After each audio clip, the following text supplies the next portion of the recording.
Alhamdulillah, kita berjumpa kembali di Cerma Channel, yang keren beken penuh inspiratif.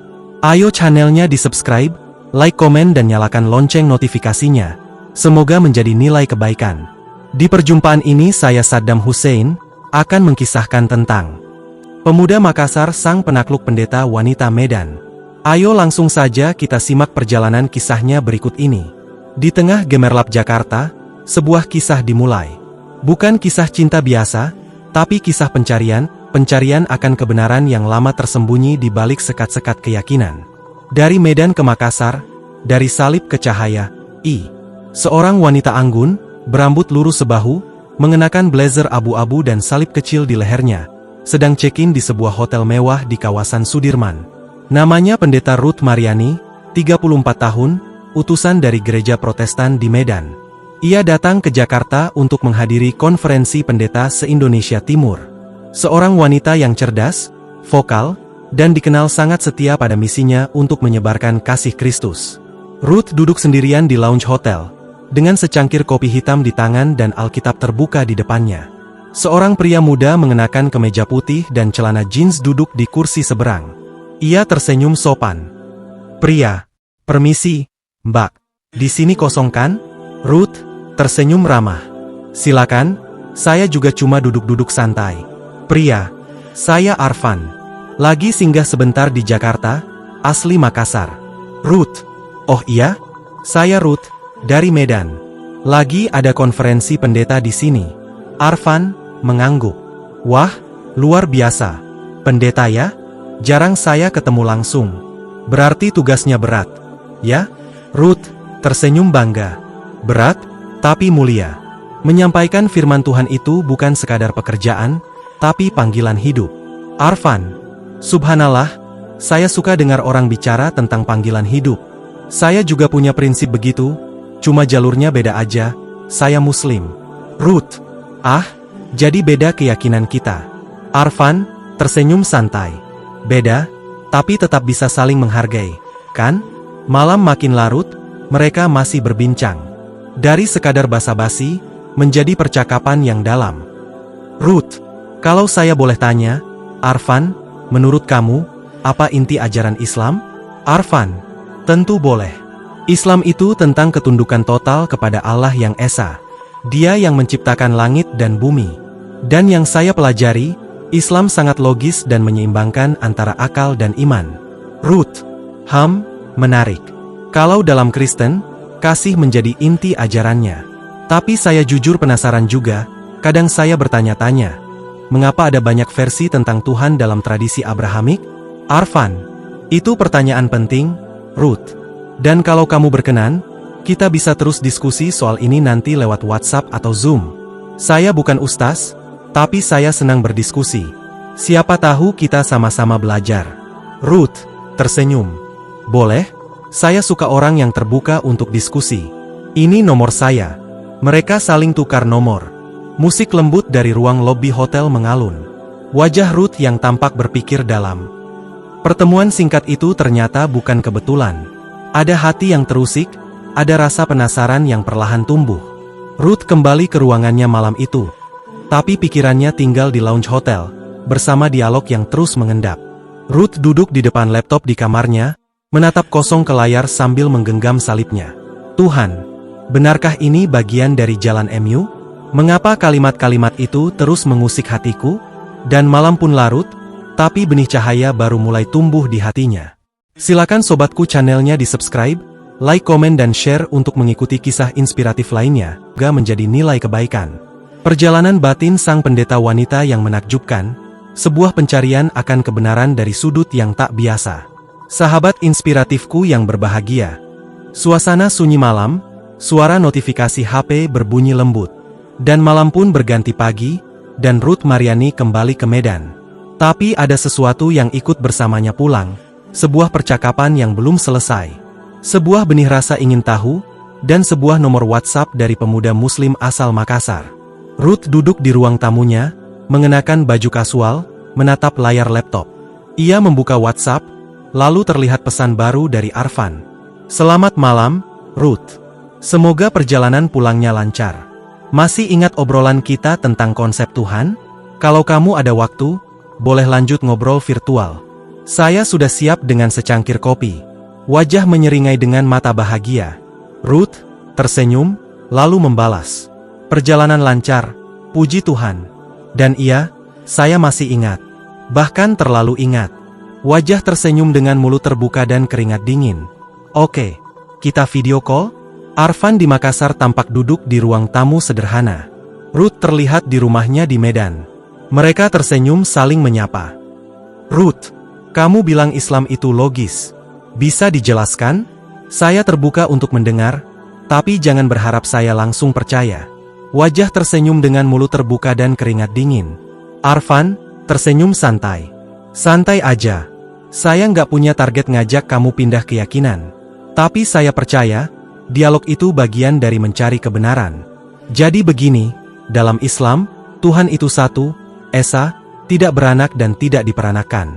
Itu dijelaskan di surat Al-Ikhlas. Qul huwallahu ahad. Allahus syamad. Lam yalid walam yulad. Walam yakulahu kufuwan ahad. Katakanlah, dialah Allah, yang Maha Esa. Allah tempat bergantung. Tidak beranak dan tidak diperanakan. Dan tidak ada yang setara dengannya. Ruth mengangguk perlahan. Menarik, jadi Allah dalam Islam benar-benar transenden, ya? Tidak menyerupai manusia. Arfan, tepat.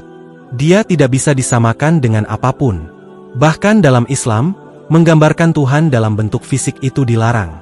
Dia tidak seperti ciptaannya. Ruth, tapi, dalam Kristen, kami percaya Yesus adalah perwujudan kasih Tuhan. Tuhan hadir dalam tubuh manusia. Arfan, saya paham. Dan ini mungkin titik perbedaannya. Dalam Islam, Nabi Isa, Yesus, adalah Nabi Agung, bukan Tuhan. Dia lahir tanpa ayah, mukjizat luar biasa, tapi tetap manusia, bukan Tuhan. Bagi kami, mengangkat manusia menjadi Tuhan adalah pelanggaran terbesar dalam tauhid. Ruth terdiam sesaat. Tapi bukankah Yesus sendiri berkata, Aku dan Bapa adalah satu, dalam Yohanes 10 ayat 30? Arfan, benar, tapi konteksnya penting. Di ayat sebelumnya, Yesus sedang menjelaskan bahwa dia dan Bapa satu dalam kehendak, bukan dalam esensi.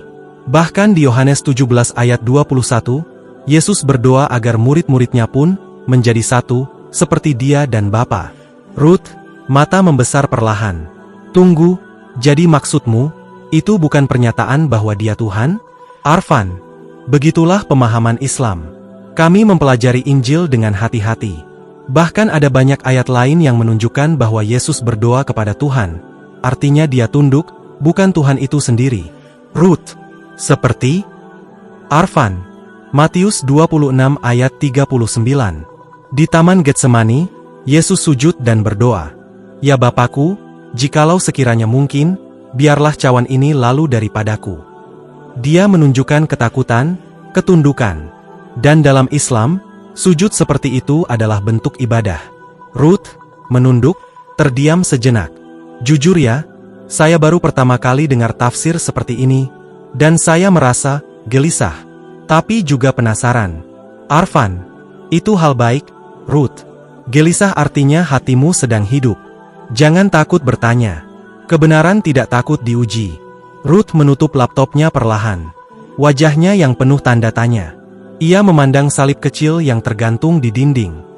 Dialog yang awalnya hanya rasa ingin tahu, kini menjadi percikan api kecil di relung hati Ruth. Ia belum berubah, tapi ia tidak lagi sama. Apakah gelisah itu akan menjadi jalan terang? Ataukah hanya sekadar keraguan yang lewat? Tersentuh cahaya Jakarta. Sebuah diskusi, sebuah pencarian, dan mungkin, sebuah hidayah. Sahabat inspiratifku yang berbahagia. Malam-malam Ruth Mariani tak lagi sama. Ia tak sekadar membuka Alkitab seperti biasanya. Kini ada Al-Quran digital yang terselip di antara halaman-halaman pikirannya. Pertemuan singkat di Jakarta telah membangkitkan gelisah yang tidak bisa ditepis. Ia mulai membaca, diam-diam, membandingkan, menimbang, lalu mengadu dengan suara hatinya sendiri. Ruth duduk di depan meja belajar, membuka laptop, di sampingnya ada Alkitab dan HP yang menampilkan aplikasi Quran digital. Ia tampak membaca dengan cermat, mencatat sesuatu di buku kecilnya. Ruth bergumam sendiri. Yesus berdoa kepada Bapa. Berarti dia bukan Bapa itu sendiri? Tapi bukankah dia dikatakan anak Allah? Tapi, dalam Al-Quran, Isa disebut hanya sebagai utusan. Notifikasi WhatsApp masuk. Ruth membuka pesan dari Arfan. Arfan, pesan. Assalamualaikum, Ruth. Aku baru nemu tafsir bagus tentang konsep keselamatan dalam Islam versus Kristen. Kalau kamu ada waktu, mungkin kita bisa lanjut diskusi malam ini? Ruth balas. Waalaikumsalam. Boleh. Kebetulan saya juga lagi mikirin soal itu. Boleh kita call sekarang? Video call menyala. Ruth dan Arfan muncul di layar. Wajah keduanya serius tapi tenang. Ruth, aku mau jujur. Semalam aku baca ulang bagian Yohanes, Matius, dan Markus, dan aku bandingkan dengan surah Maryam. Aku mulai mempertanyakan konsep penebusan dosa. Di Kristen, Yesus mati untuk menebus dosa seluruh umat manusia. Tapi, mengapa Allah perlu mengorbankan anaknya untuk mengampuni dosa? Tidak bisakah dia langsung mengampuni? Arfan mengangguk pelan. Itulah salah satu perbedaan mendasar antara Islam dan Kristen. Dalam Islam, setiap manusia bertanggung jawab atas dosanya sendiri. Allah Maha Pengampun, dan dia tidak membutuhkan perantara untuk mengampuni. Ruth, jadi, tidak ada konsep dosa warisan? Arfan, tidak ada. Anak tidak menanggung dosa orang tua. Setiap orang dilahirkan suci. Itu dijelaskan dalam surah Al-An'am ayat 164. La taziru wa aziratun wizra uhra'a. Tidak ada seorang pun yang menanggung dosa orang lain. Ruth berpikir keras. Lalu bagaimana manusia selamat? Arfan, dengan tauhid, amal saleh, dan taubat yang tulus. Islam sangat menghormati kehendak bebas manusia, tapi juga memberi jalan kembali. Bahkan Allah berfirman dalam surah Az-Zumar ayat 53, "Wahai hambaku yang melampaui batas terhadap diri mereka sendiri, janganlah kamu berputus asa dari rahmat Allah. Sesungguhnya Allah mengampuni dosa-dosa semuanya." Ruth, suaranya lirih. Ayat itu, seperti sedang bicara langsung ke aku. Arfan, lembut. Itu karena hidayah itu datang diam-diam, lewat hati yang mau mendengar. Ruth, aku tahu kamu sedang bingung. Tapi teruskan perjalananmu. Jangan takut bertanya, jangan takut mencari. Allah akan membimbingmu, jika hatimu tulus. Ruth, matanya mulai berkaca-kaca. Aku bukan takut, aku hanya merasa. Selama ini aku percaya karena diwariskan, bukan karena mengerti. Ruth menutup laptop perlahan. Ia menatap ke arah jendela, malam terlihat tenang, tapi di dalam dadanya, badai bergemuruh. Kini Ruth mulai merasakan, bahwa mungkin selama ini ia lebih banyak mewarisi, daripada memahami. Bahwa mungkin selama ini ia lebih banyak menghafal, daripada menyelami. Ruth mengambil catatan kecilnya. Ia menulis satu kalimat besar di halaman paling depan. Jika Tuhan itu benar, maka dia harus bisa diterima oleh akal dan hati, bukan hanya tradisi. Di antara dua kitab, di antara dua jalan, Ruth berdiri, mencari, menimbang, dan mulai memahami bahwa kebenaran tidak lahir dari kebiasaan, tapi dari keberanian untuk mempertanyakan segalanya. Berbagi dialog adalah jalan cahaya bagi mereka yang sedang mencari. Sahabat inspiratifku yang berbahagia. Suara angin malam, sayup suara lantunan Al-Quran terdengar lembut dari audio Quran digital. Wajah Ruth termenung di balik cahaya lampu meja. Ruth tidak lagi membaca Al-Quran untuk membantah, tapi untuk memahami. Untuk pertama kalinya, ia membuka lembar demi lembar bukan sebagai pendeta, bukan sebagai pemuka gereja, tapi sebagai seorang hamba yang haus akan kebenaran. Ia mencari, bukan untuk menang, tapi untuk tenang. Ruth duduk di ruang baca rumahnya, mushaf Al-Quran terjemahan di pangkuannya. Ia berhenti di surah Maryam. Ruth berbisik membaca. Dan, ingatlah, ketika malaikat berkata, "Hai Maryam, sesungguhnya Allah menggembirakan kamu, dengan kelahiran seorang putra yang diciptakan, dengan kalimat, yang datang, daripadanya, namanya Al-Masih, Isa putra Maryam." Quran Surat Ali, Imran ayat 45. Ruth menatap keluar jendela. Ia lalu menyalakan laptop dan menghubungi Arfan lewat video call. Arfan, Assalamualaikum, Ruth. Kamu kelihatan tenang, tapi juga dalam. Ruth tersenyum tipis. Waalaikumsalam. Aku baru selesai membaca surah Maryam. Ayat-ayat tentang kelahiran Isa. Arfan, ini sangat menyentuh. Lembut. Tanpa konflik. Tanpa intrik. Arfan. Iya. Islam sangat menghormati Maryam.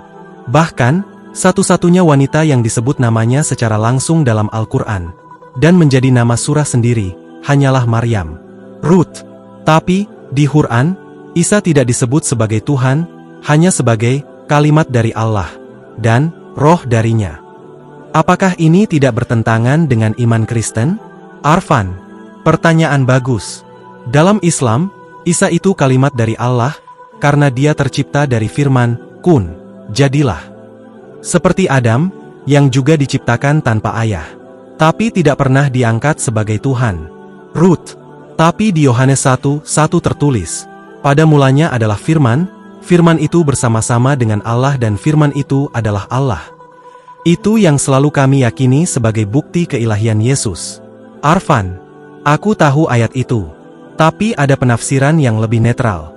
Dalam bahasa Yunani asli, kata yang digunakan untuk firman adalah logos, yang artinya prinsip, ide, atau hikmah. Dalam Quran, Isa juga disebut hikmah dan kalimat darinya, tanpa menyamakannya dengan Allah itu sendiri. Ruth membuka catatan digitalnya. Ia mengetik cepat, lalu membaca keras-keras salah satu kutipan Quran. Ruth, sesungguhnya, Isa, itu tidak lain hanyalah seorang hamba yang kami beri nikmat dan kami jadikan dia sebagai tanda kebesaran kami untuk Bani Israel. Quran Surat Az-Zuhruf, 59. Berarti, tidak ada klaim keilahian sama sekali. Justru, ia disebut hamba. Arfan, betul. Isa adalah utusan, nabi besar, lahir tanpa ayah. Itu mukjizat. Tapi bukan Tuhan. Islam tidak menurunkan derajat Isa. Justru memuliakan tanpa mentuhankan. Ruth, suara mulai pelan. Selama ini, aku percaya bahwa Yesus mati di kayu salib demi dosa umat manusia. Tapi di Quran, dikatakan Isa tidak disalib? Arfan, itu benar. Quran Surat An-Nisa 157 menyatakan bahwa Isa tidak disalib, tapi diserupakan. Allah mengangkatnya ke langit. Dan hingga kini, umat Islam menanti kedatangan Isa kembali sebagai penegak kebenaran di akhir zaman, bukan sebagai Tuhan, tapi sebagai Nabi. Ruth memandang cermin. Ia melepas salib kecil yang tergantung di lehernya. Tak dibuang, hanya dilepas, dan diletakkan di meja. Ruth, lirih. Mungkin, aku tak pernah benar-benar mengenal Isa sebelumnya. Mungkin aku mengenalnya melalui doktrin, bukan melalui dialog dengan hati. Arfan, pelan.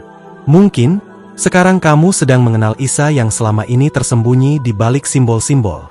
Isa yang berbicara bukan dengan dogma, tapi dengan kebenaran sejati. Ruth menuliskan di buku hariannya. Jika Isa bukan Tuhan, melainkan utusan, maka tak seharusnya aku menyembahnya, tapi mengikuti risalah yang ia sampaikan. Satu demi satu, tabir mulai terbuka. Ruth tidak lagi mencari pembenaran, tapi kebenaran. Dan di sana, di dalam Al-Quran, ia temukan cahaya yang berbeda, hangat, damai, dan mengalir tanpa paksaan.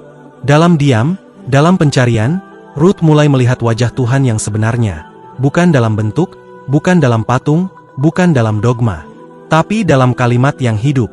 Bagikan video ini kepada saudaramu yang sedang gelisah dalam iman, karena bisa jadi, gelisah itu bukan kehilangan arah, tapi panggilan menuju cahaya. Sahabat inspiratifku yang berbahagia, suara lonceng gereja berdentang pelan, suasana ibadah minggu pagi, suara koor gereja sayup terdengar.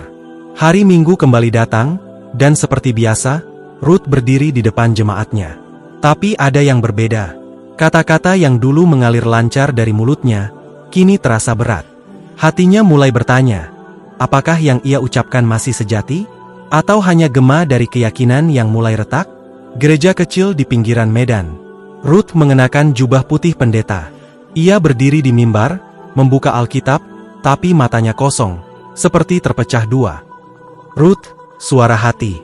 Aku tahu apa yang harus kusampaikan. Tapi aku tidak yakin lagi dengan yang kuucapkan. Aku mulai kehilangan diriku sendiri di balik jubah ini. Suara Ruth di mimbar mulai terdengar. Jemaat mendengarkan dengan tenang, tapi ekspresi Ruth terlihat gelisah.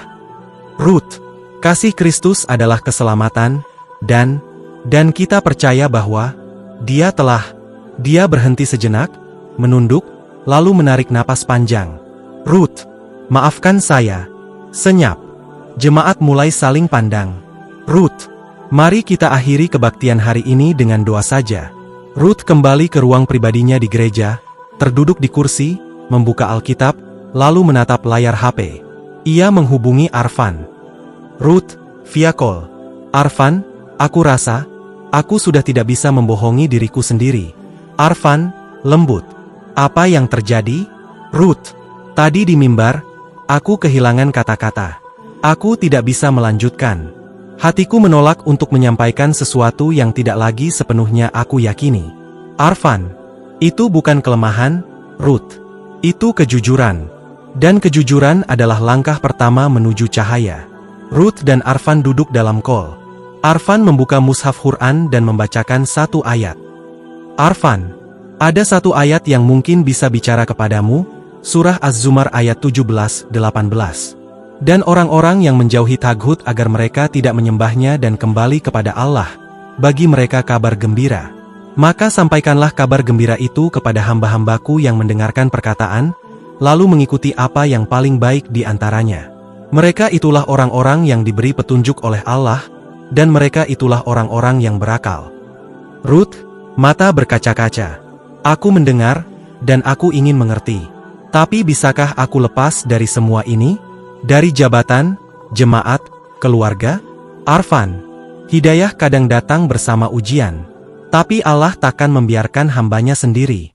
Kalau kamu jujur mencarinya, kamu akan temukan kekuatan yang kamu belum pernah kenal sebelumnya. Ruth, aku ingin tahu, siapa sebenarnya Isa dalam Islam? Siapa sebenarnya Allah itu menurut Quran? Bukan menurut warisan. Aku ingin membaca Quran secara utuh. Arfan, insya Allah, kalau kamu siap, aku bisa bantu pandu pelan-pelan. Tak ada paksaan dalam Islam, tapi ada cahaya bagi yang tulus mencarinya. Malam hari, Ruth memegang mushaf Quran terjemahan di tangannya. Ia membuka lembar pertama. Kamera zoom pada ayat. Dengan nama Allah yang Maha Pengasih, Maha Penyayang. Untuk pertama kalinya, Ruth membaca bukan dengan rasa curiga, tapi dengan hati yang terbuka. Dan di sanalah, di ayat pertama itu, ia merasa disentuh. Bukan oleh doktrin, tapi oleh kasih yang begitu murni, tanpa syarat, tanpa bentuk. Ruth menuliskan satu kalimat dalam catatannya. Jika ini kebenaran, aku tak ingin hidup dalam kebohongan lagi. Meski harus melawan semua yang dulu kupeluk. Iman bukan soal kebiasaan, tapi keberanian untuk menanggalkan topeng demi menemukan siapa kita sebenarnya di hadapan Tuhan. Ruth telah melangkah, dan di ujung langkah itu, mungkin ada cahaya yang selama ini ia rindukan. Bagikan kepada mereka yang sedang berjuang memahami keyakinan, karena kebenaran bukan diwariskan, tapi ditemukan. Sahabat inspiratifku yang berbahagia, demikian saya sajikan kisah ini yang penuh literasi, mencerahkan cakrawala berpikir dan menginspiratif kehidupan kita, untuk senantiasa mawas diri serta istiqomah dalam menapaki jalan kebenaran, naungan cahaya petunjuk Allah Subhanahu wa Ta'ala. Atas segala perhatian dan dukungan sahabat inspiratifku, saya ucapkan terima kasih, semoga menjadi nilai kebaikan. Saya Saddam Hussein mohon pamit undur diri, dan sampai berjumpa kembali di video inspiratif lainnya.